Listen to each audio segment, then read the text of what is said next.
Hello everyone. तो आज के वीडियो में हम बहुत सारे ऐसे डाउट हैं जो कि क्लियर करेंगे लॉ को लेकर।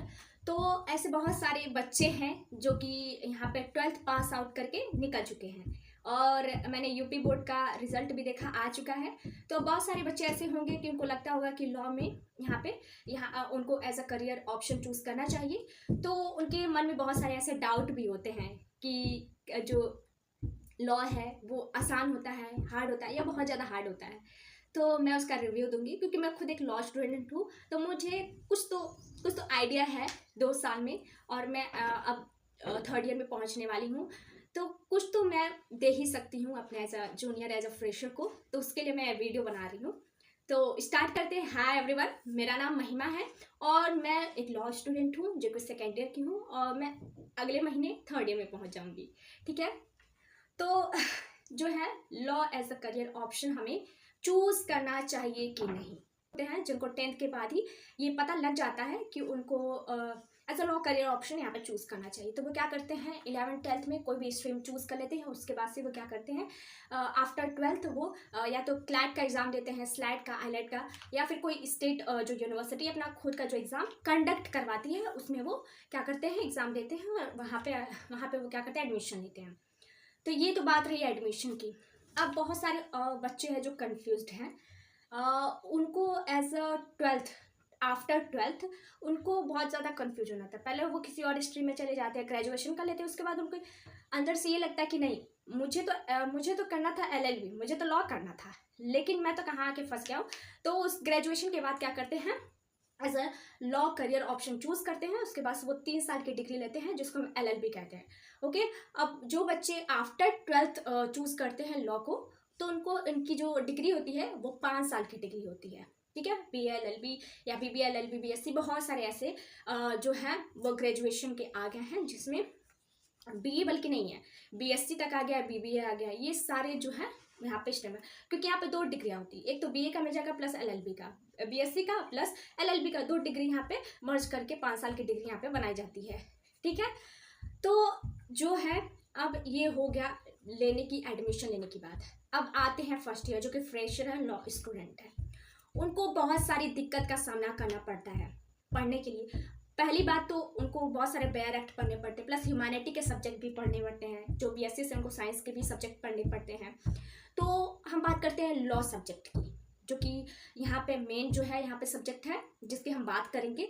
तो बेयर एक्ट जो इसका लैंग्वेज है वो सच में बहुत हार्ड होता है। मतलब कि जो कोडिंग है वो बहुत ही डिफ़िकल्ट होती है। उसको वहाँ पे एक्सप्लेनेशन की ज़रूरत होती है वहाँ पे, और उसको बहुत सारी ऐसी वहाँ पे वर्ड होते हैं, उनको ब्रीफली या फिर कह सकते हैं बहुत ही डेप्थ में जाकर वहाँ पे समझना पड़ता है कि ये जो वर्ड है वो कहना क्या चाहता है। तो उसके लिए हमें बस बेयर एक्ट पढ़ने की बस जो है ज़रूरत नहीं पड़ती है, बल्कि हमें साइड बुक भी चाहिए होता। वो भी अगर हम सोचें कि एक बुक में सारी चीज़ें हमें मर्ज करके मिल जाएंगी, तो वैसा कुछ नहीं होता। हमें कम से कम एक बेयर एक्ट के 2-3 बुक्स हमें पढ़ने पड़ते हैं। यानी कि जो बच्चे यहाँ पे उनको पढ़ने का शौक़ है, कुछ सर्च इन डेप्थ में जाने का शौक़ है, या फिर कह लीजिए कि उनको छानबीन करने की बहुत ज़्यादा लालसा है, तो वो इस करियर को बेसिकली यहाँ पे चूज़ कर सकते हैं। मतलब मैं तो ये नहीं कह रही कि जो बच्चे कम पढ़ते हैं या नहीं पढ़ते हैं उनको ये करियर नहीं चूज़ करना चाहिए, मैं ऐसा कुछ नहीं कह रही हूँ। लेकिन मैं ऐसा इसका रियलिटी चेक बता रही हूँ कि अगर आपको सच में पढ़ने का यहाँ पे हर चीज़ नॉर्मली, हम इसके बाद करियर की क्या करना है, यहाँ पे जुडिशरी करनी है, लिटिगेशन करना है, ये सारी चीज़ों की बात नहीं कर रही मैं बात कर रही हूँ कि एज अ नॉर्मल पर्सन, कि अगर आपको बहुत ज़्यादा पढ़ने का, समझने का, सोसाइटी को, लॉ को करने समझने का आपके अंदर है, तो आप बेसिकली यहाँ पे ले सकते हैं। अब जो बच्चे यहाँ पे हैं उनको पहली बात तो उनके मन में 3 ही चीज़ होता है कि मान लीजिए हम लॉ में अपना एडमिशन लेते हैं, तो एज अ करियर हम आगे फ्यूचर में क्या क्या करियर हो सकता है। तो इसमें जो है 90% जो बच्चे हैं जिनको लगता है कि लॉ करियर में बस 3 ही ऑप्शन है, बस 3 ही, या तो लिटिगेशन में जाना है, या फिर जुडिशरी की तैयारी करनी है, या फिर किसी को कॉम्पिटिटिव एग्जाम जैसे UPSC की तैयारी करना है। इसी तीनों में हम जा सकते हैं बस लॉ करियर चूज करने के बाद। ऐसा बिल्कुल भी नहीं है, ऐसा हम 2025 में आ चुके हैं, और जहाँ पे साइबर जैसे यहाँ पे क्राइम होते हैं, ऑनलाइन फ्रॉड जैसे क्राइम होते हैं, एनवायरनमेंट से रिलेटेड बहुत सारे ऐसी चीज़ें होती हैं जो ह्यूमन बीइंग को अफेक्ट करती हैं, तो उसके अकॉर्डिंग बहुत सारे ऐसे लॉ बनाए जाते हैं। अब उनके लिए तो एज अ लॉयर की जरूरत पड़ेगी ना, तो यहाँ पे अनलिमिटेड करियर ऑप्शन है जो मैं यहाँ पे लेकर आई हूँ।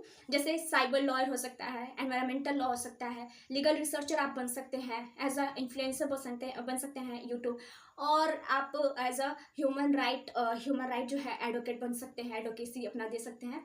तो अ लॉट ऑफ ऑप्शन है जो मैं यहाँ पे डाल देती हूँ, आप यहाँ पे देख सकते हैं।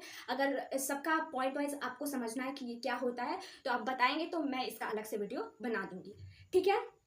अब ये तो रहा ऐसा फ्यूचर करियर चूज करने की बात। अब बात करते हैं कि बेयर एक्ट में बहुत सारे जो लिमिटेड कह सकते हैं वो केस होता है।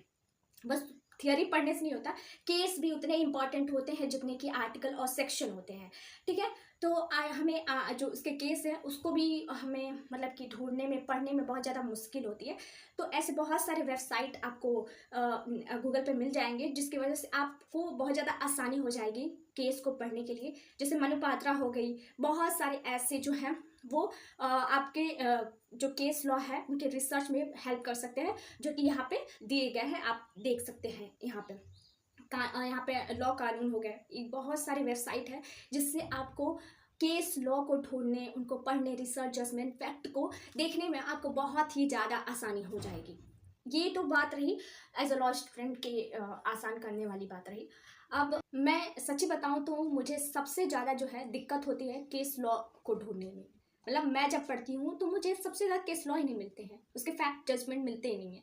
तो उसके लिए मैं सबसे ज़्यादा मनुपात्रा का यूज़ करती हूँ, ठीक है, या फिर लॉ कानून का यूज़ करती हूँ। ये जो वेबसाइट है मैं इसका कोई प्रमोशन नहीं कर रही हूँ, लेकिन ये बेस्ट वेबसाइट है जिसमें आपको हर केस लॉ जो है 99% जो केस लॉ है उनका जो जजमेंट है, फैक्ट, वो आपको मिल ही जाते हैं, तो आपको बहुत ज़्यादा आसानी हो जाती है। बाकी रही साइड बुक की, तो साइड बुक की बहुत ज़्यादा इंपॉर्टेंट है। मान लीजिए मैं एक कॉन्स्टिट्यूशन का आपको बुक दिखाती हूँ जो कि है डॉक्टर जैन पांडे, जो कि मतलब कि अगर कॉन्स्टिट्यूशन जिसमें 395 आर्टिकल है उसमें एक एक आर्टिकल आपको बहुत ही मतलब कि इन डेप्थ में जाकर आपको पढ़ना पड़ता है, ठीक है।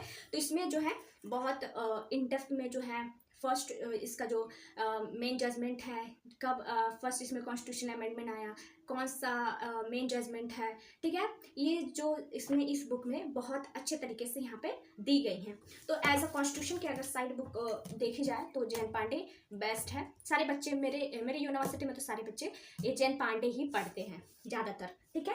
तो ऐसे ही मतलब कि बुक्स भी सारी बहुत ज़्यादा बेस्ट हैं, और प्लस ऑनलाइन अगर आप रिसर्च करते हैं तो ऐसे बहुत सारे वेबसाइट आपको देखने को मिल जाते हैं।